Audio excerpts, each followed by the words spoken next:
முடியாது. நான் ஏரிக்கர மேலிருந்து 8 தேச பார்த்திருந்து ஏங்கி ஏங்கி காத்திருந்தேன் காணல. மணி 7 8 ஆன பின்னும் ஊரடங்கி போன பின்னும் சோறு தண்ணி வேணும் இன்னு தோணல. என் தெம்மாங்கு பாட்டை கேட்டு தென்காத்து ஓடி வந்து தூதாக போக வேணும் அக்கறையில.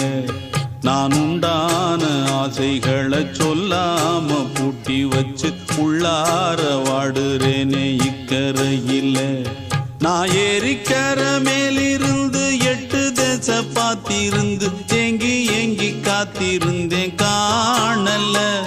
மணி 7 8 ஆன பின்னும் ஊரடங்கி போன பின்னும் சோறு தண்ணி வேணும்